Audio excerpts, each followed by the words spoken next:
right, here goes. Shane Tecklenburg style, one shot. Of course, I'm smarter and better looking than Shane, but I'm going to try to do this in one shot and make sense out of it, complete with mistakes and everything. So I posted this graph on Facebook, and what this graph is peak-to-peak tire deflection, meaning the amount that the tire is actually compressing. Peak-to-peak tire deflection versus the amount of damping from your damper shock absorber, of course. And it's plotted for 3 different springs, and you can see that as damping goes down here on the left, the peak-to-peak deflection gets higher, meaning the tire's oscillating quite a bit more. You increase damping, you get to this sweet spot here, and then as you continue to increase damping, it goes back in the other direction. And Shane asked, why does it do that? Because it seems kind of counterintuitive, but it's actually quite simple, and I'll describe it, and you'll all get it, including Shane, maybe. So here's a oh shit. This thing's too close to my desk. I can hardly scroll enough out. Shit.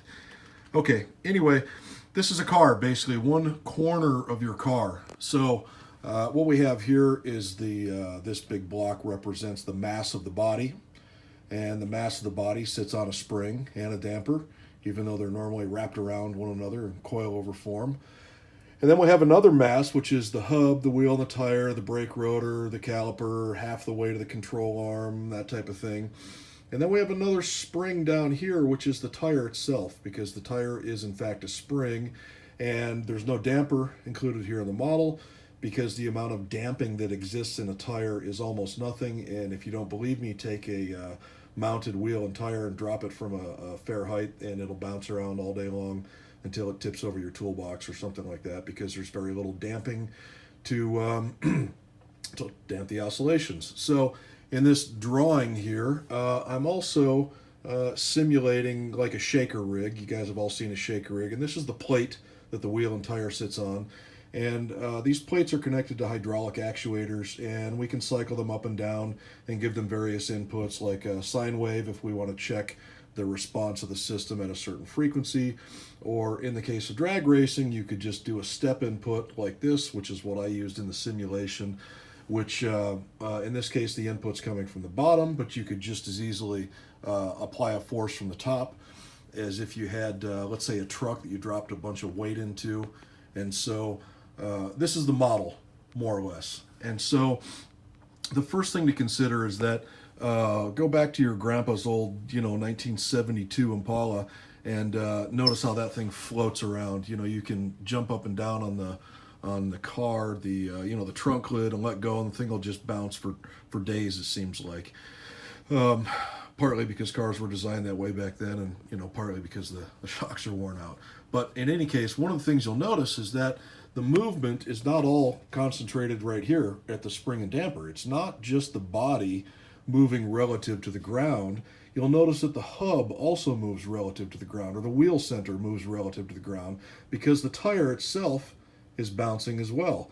And it's that deflection, that peak-to-peak deflection, that I'm displaying in that graph. And so it might even be worth running out to your car right now and bouncing it around, or getting someone bouncing it around, and watch how much that tire deflects when you do that. And that will illustrate the fact that the tire is in fact a spring. And so it's that I'm measuring or simulating and displaying in the graph, because the deflection of that tire is proportional to contact patch force. So it's a quick, easy way to get a feel for what's happening at the interface between the tire and the ground. Okay, so anyway, going back to it, let's just say that we feed this an input, meaning we step this up abruptly, which would simulate the launch on a drag car. This whole system will oscillate a little bit. And if this damper is really, really weak, this thing will just bounce around all the way down the track. And if any of you have watched videos of some of these GTRs launching, particularly a number of IRS cars, you'll see that they bounce up and down for the first 60 feet or more. And it's easy to notice the body bouncing up and down, but what you can see if you watch it in slow motion is the hub is also bouncing up and down, which of course can only happen if the tire sidewall is flexing, right? And again, it's that deflection that that I'm measuring or simulating that I show on that graph. And again, that deflection is proportional to tire contact patch or force on the tire at the ground. So if we start with a system with very little damping and we give it an input, we shock it, it's going to bounce around quite a bit. The body's going to bounce. The hub is going to bounce. We're going to get deflection at all these points. And I think everybody gets that if the if the damper is very soft, we're going to get a lot of bouncing and oscillation. And then as we increase the damping, the whole system is going to flutter around a lot less. Now, you might think that as you continue to increase damping, that the oscillation is going to be reduced, but it doesn't work that way because this spring down here is not parallel with this damper. It's in series with this damper. So as there's energy bouncing back and forth, going from kinetic to potential energy, from the movement of the masses and the energy storage of the springs, what happens is when this damper gets really stiff, in fact, let's exaggerate it, and let's say that this thing is just infinitely stiff. It's so stiff that you just can't even get it to budge. So what happens now is all the movement is happening here because this is essentially locked up. Let's just call it, hydraulic lock, like if the cylinder's full of fluid, right? It just doesn't want to move.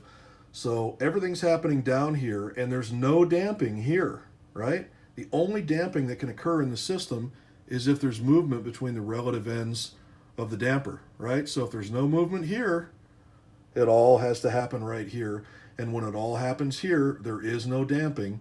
And so if you've ever seen, some piece of shit Honda or something other like that running around town, where they've cut the springs to the point where the car is just sitting on the stops and they bounce around like crazy, they're bouncing around on the tire. Next time you see it, watch the sidewall and you can see the movement there. And so what you see there is essentially equivalent of having this locked up because there's no relative movement here between the two ends of the spring and the damper. So everything's happening here, and again, there's no damping. So there's a ratio that's optimum and gives you the least amount of oscillation or peak-to-peak deflection here. And as you go above that, as this becomes stiffer and stiffer and stiffer, it doesn't move. It doesn't move enough to allow any damping, and of course you end up riding on the undamped spring down here. So if I had planned that out like I should have, I probably could have given a much better description, but I did it Shane style, off the cuff, and I don't know if that made much sense or not, hopefully. If not, fuck it, I'll do it again. That's it. See ya.